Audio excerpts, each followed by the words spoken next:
today at Heavenly Harvest Homestead. My name is Beth, and we have one of our little peepers with us today. Today, I want to talk about the heritage that we leave for our children. First of all, I want to, this is Throwback Thursday, so I'm going to go back into my past, and I'm going to talk about my granddaddy Hudgens for a minute.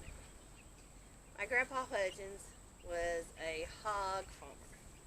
He raised pigs from the time they were piglets all the way up to the moment that he grew them out and processed them for meat for his family and his friends. And he also kept chickens up on the hill, and they processed the chickens to eat and ate the eggs. Boy, them were some delicious eggs on a Sunday morning that my Granny Hudgens used to cook. But the reason why I bring that to you today is to let you know where my love of animals come from. So as you can see while we're talking, I'm fighting the gnats. They're everywhere. But I'm also holding the little peepers.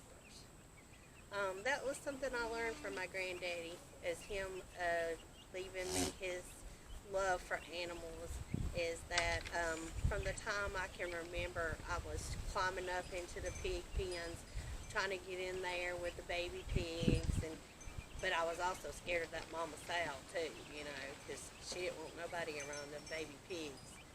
But just having the respect for the animal, that it was being grown for us to eat, for us to be able to live another day, for getting fulfillment and getting our bellies full. So he didn't just put a love for farm animals in me, he put a love for all animals in me. I've got 5 cats. My daughter has a little puppy here on site. We have goats, we have chickens, we have turkeys. We've had rabbits before.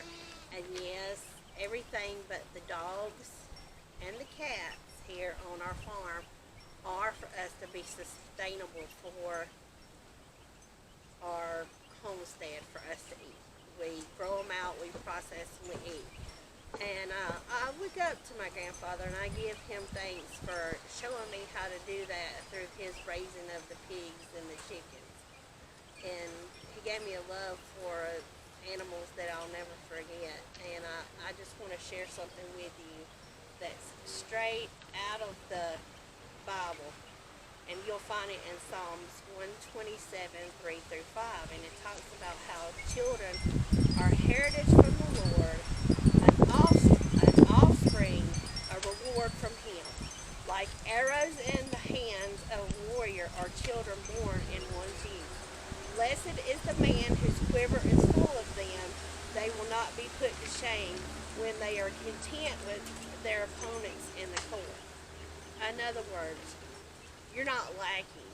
Whether the children come from your own body or whether you adopt children, the children that you have the wonderful blessing of raising up under you and teaching them what you were taught as a generation, so your children's children, whether they were adopted, whether they were born of your body, there's nothing like setting up that heritage for the next generation. And that's what we're doing now.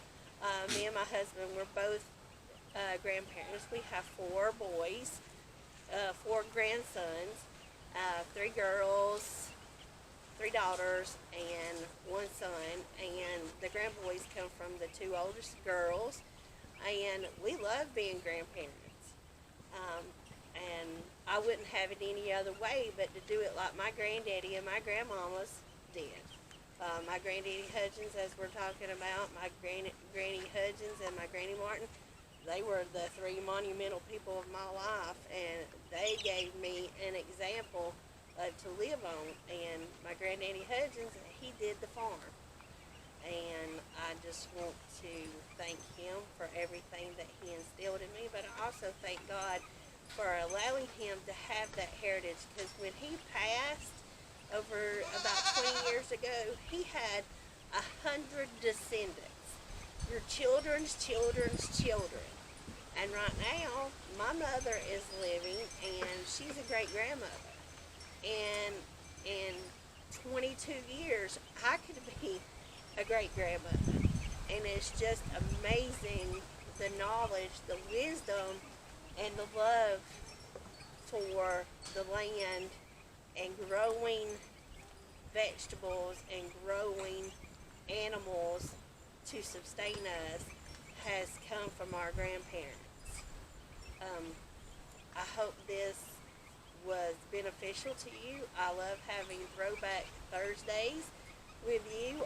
We were probably all over the place. I'm fighting gnats. I'm fighting grandchildren in the back wanting to get into the picture, and it's fixing to start storming here. So I'm going to sign off from now, and I'm going to put peepers back. I think it's done pooed on me. So we're going to, but that's life. That's life in the country.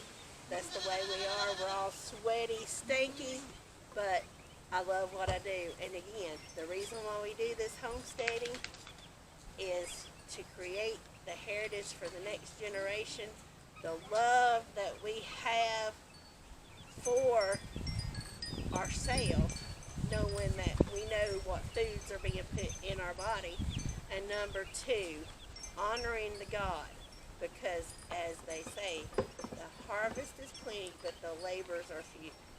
You'll just take the time to grow you something from seed to harvest. You'll see how much blessings are in there to show how God the Creator starts from a seed, and He takes a little sunshine, He takes a little water, and He grows something magnificent out of it, whether it's a fruit, whether it's a vegetable, or whether it's meat, because it's all to sustain us. Again, follow us on YouTube. Like that video that you just watched, whether it's mine or whether it's Ken's. Like, subscribe, share the page, and also ring that bell. And that way you'll get a notification when we come through. And again, I love my grandparents, and I love my Papa Hutchins. This is what it was about here. And all my cousins know he was a man beyond compare. God broke that mold when He made that man. But His example is living on in us. Thank you again. And again, remember what we always say. And it's true as true can be. God is good all the time, and all the time God is good. Love y'all. Y'all have a good day.